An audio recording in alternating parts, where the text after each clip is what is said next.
Hello friends, welcome to my channel. ಇವತ್ತು ಮನೇಲಿ ಈಸಿಯಾಗಿ ಹೀರೆಕಾಯಿಂದ ಪಲ್ಯನ ಹೇಗೆ ಮಾಡ್ಕೊಳ್ಳೋದು ಅಂತ ನೋಡೋಣ. 1 ಸ್ಪೂನ್ ಆಗುವಷ್ಟು ಸಾಂಬಾರು ಪುಡಿ ಇದ್ದರೆ ಸಾಕು. ತುಂಬಾ ಈಸಿಯಾಗಿ ಕ್ವಿಕ್ಕಾಗಿ ಮನೇಲಿ ಈ ಪಲ್ಯನ ಮಾಡ್ಕೊಳ್ಬೋದು. ಇದಕ್ಕೆ ಬೇಕಾಗಿರುವಂಥ ಇಂಗ್ರೀಡಿಯೆಂಟ್ಸ್: ಕಟ್ ಮಾಡ್ಕೊಂಡಿರುವಂಥ ಈರುಳ್ಳಿ, ಟೊಮೆಟೊ, ಕೊತ್ತಂಬರಿ ಸೊಪ್ಪು, ಕರಿಬೇವು ಮತ್ತು 1 ಸ್ಪೂನ್ ಆಗುವಷ್ಟು ಸಾಂಬಾರು ಪುಡಿ, 3 ಸ್ಪೂನ್ ಆಗುವಷ್ಟು ತೆಂಗಿನಕಾಯಿ, ಕಟ್ ಮಾಡ್ಕೊಂಡಿರುವಂಥ ಹೀರೆಕಾಯಿ.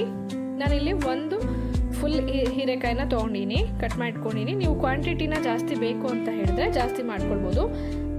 ಮತ್ತು ಇಲ್ಲಿ ನೀವು ಖಾರಕ್ಕೆ 1-2 ಹಸಿಮೆಣಸಿನ್ಕಾಯಿನೂ ಬೇಕು ಅಂತ ಹೇಳಿದ್ರೆ ಆ್ಯಡ್ ಮಾಡ್ಬೋದು, ಬೇಡದಿದ್ರೆ ಸ್ಕಿಪ್ ಮಾಡ್ಕೊಳ್ಬೋದು. ಈಗ ತೆಂಗಿನಕಾಯಿನ ಒಂದು ಮಿಕ್ಸಿ ಜಾರಲ್ಲಿ ಹಾಕ್ಬಿಟ್ಟು ಚೆನ್ನಾಗಿ ಗ್ರೈಂಡ್ ಮಾಡ್ಕೊಳ್ಬೇಕು. ನಂತರ ಒಂದು ಕುಕ್ಕರ್ನ ಇಟ್ಬಿಟ್ಟು ಅದಕ್ಕೆ 1-2 ಸ್ಪೂನ್ ಆಗುವಷ್ಟು ಎಣ್ಣೆನ ಹಾಕೋಣ. ನಂತರ 1 ಸ್ಪೂನ್ ಸಾಸಿವೆನ ಹಾಕೊಳ್ಳಿ. ಈಗ ಸ್ವಲ್ಪ ಕರಿಬೇವನ್ನು ಕೂಡ ಆ್ಯಡ್ ಮಾಡೋಣ. ನಂತರ ಕಟ್ ಮಾಡ್ಕೊಂಡಿರುವಂಥ ಈರುಳ್ಳಿನ ಆ್ಯಡ್ ಮಾಡಿಬಿಟ್ಟು ಈರುಳ್ಳಿ ಎಲ್ಲ ಚೆನ್ನಾಗಿ ಫ್ರೈ ಆಗಬೇಕು. ಈಗ ಕಟ್ ಮಾಡ್ಕೊಂಡಿರುವಂಥ ಟೊಮೆಟೊನು ಕೂಡ ಆ್ಯಡ್ ಮಾಡಿಬಿಡಿ. ಟೊಮೆಟೊ ಎಲ್ಲ ಚೆನ್ನಾಗಿ ಕುಕ್ ಆಗಿ ಮ್ಯಾಶ್ ಆಗಬೇಕು, ಅಲ್ಲಿವರೆಗೂ ಚೆನ್ನಾಗಿ ಫ್ರೈ ಮಾಡ್ಕೊಳ್ಳಿ.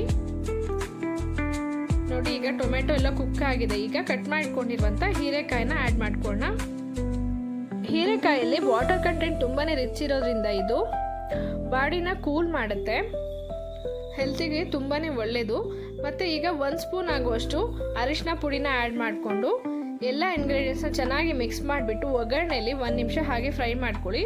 ನಂತರ 1 ಸ್ಪೂನ್ ಆಗುವಷ್ಟು ಸಾಂಬಾರು ಪುಡಿನ ಹಾಕ್ಕೊಳ್ತಾ ಇದ್ದೀನಿ.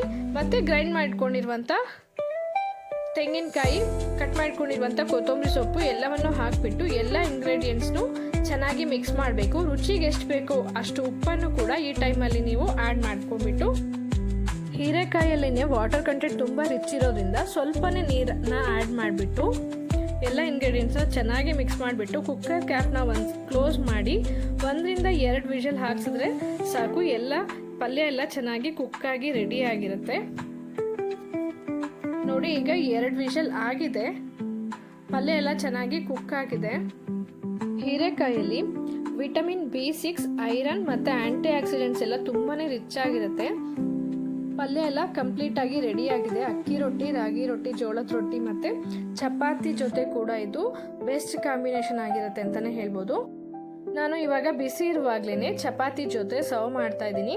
ನೀವು ಕೂಡ ಇದೇ ಮೆಥಡ್ನಲ್ಲಿ ಮನೇಲಿ ಒಂದ್ಸರಿ ಟ್ರೈ ಮಾಡಿ. ರೆಸಿಪಿ ಹೇಗೆ ಬಂತು ಅಂತ ಕಮೆಂಟ್ ಬಾಕ್ಸಲ್ಲಿ ಕಮೆಂಟ್ ಮಾಡಿ ತಿಳಿಸಿ. ರೆಸಿಪಿ ಇಷ್ಟ ಆದರೆ ಲೈಕ್ ಮತ್ತು ಶೇರ್ ಕೂಡ ಮಾಡಿ. ಯಾರೆಲ್ಲ ಸಬ್ಸ್ಕ್ರೈಬ್ ಆಗದೆ ನೋಡ್ತಾ ಇದ್ದೀರೋ ದಯವಿಟ್ಟು ಸಬ್ಸ್ಕ್ರೈಬ್ ಮಾಡ್ಕೊಂಡು ನೋಡಿ. Thank you for watching.